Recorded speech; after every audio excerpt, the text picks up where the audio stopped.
The study that I will be presenting is called Gorillas in Our Midst by Daniel Simons and Christopher Chabris. The goal of this study was to address the discrepancy between the physical world and how we perceive it. The experiment addresses inattentional blindness, which occurs when someone doesn't realize that an object is in their visual field because they are not overtly attending to it. An example of this in everyday life is when you are searching for a seat in a crowded movie theater and you fail to notice your friend waving at you even though you looked directly at them.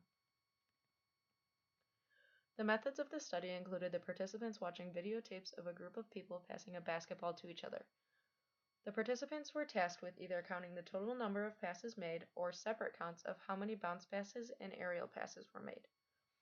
Counting the total number of passes was the easy condition, and counting both aerial and bounce passes was the hard condition. There were two types of film quality that were viewed, either opaque or transparent. In the videos, half of the basketball players were wearing black t-shirts and the other half were wearing white t-shirts. Participants were asked to count the passes of either the white team or the black team. While watching this video, one of two unusual events would occur sometime between 44 and 48 seconds. Either a woman with an open umbrella would walk through the scene, or a woman wearing a gorilla suit would walk through the scene. The unexpected event lasted 5 seconds, and the basketball players continued passing the ball during and after the woman walked through the scene.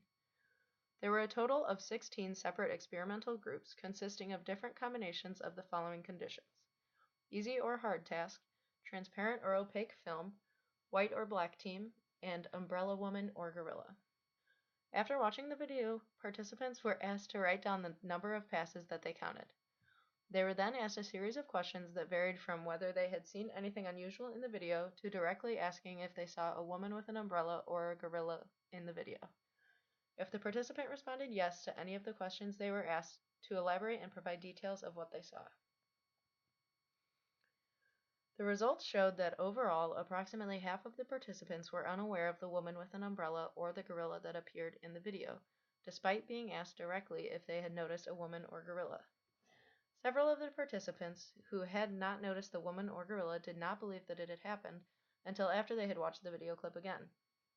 The woman with the umbrella was noticed more often than the gorilla, which could suggest that the umbrella woman was more visually salient and attention-grabbing than the gorilla. The results also indicated that the gorilla was noticed more frequently when the participant was counting the passes of basketball players wearing black t-shirts as opposed to white t-shirts. This shows that observers are more likely to notice an unattended stimulus when it shares characteristics with the stimuli that are being attended to. Overall, the experimenters were able to make 5 general conclusions. The first conclusion is that approximately half of observers fail to notice an unusual event if their attention is engaged in another activity. This means that they found empirical support for the inattentional blindness phenomenon. The second general conclusion that was made based on these results was that inattentional blindness is more likely to occur if the image is transparent. The third conclusion was that the difficulty of the task influences the degree of inattentional blindness, where more difficult tasks cause observers to be less likely to notice an unusual event. The fourth conclusion that was made was that observers are more likely to notice a stimulus if it is visually similar to the stimuli that is being attended to. Finally, the experimenters were able to conclude that a visual stimulus can be processed by the eye and the visual processing system and still not be consciously attended to. In summary, the conditions that led to the most sustained inattentional blindness were a difficult condition, transparent film, and observing the team in white t-shirts with a gorilla walking through the scene. The results of this study can be applied to real-world situations where your attention is divided, such as texting and driving.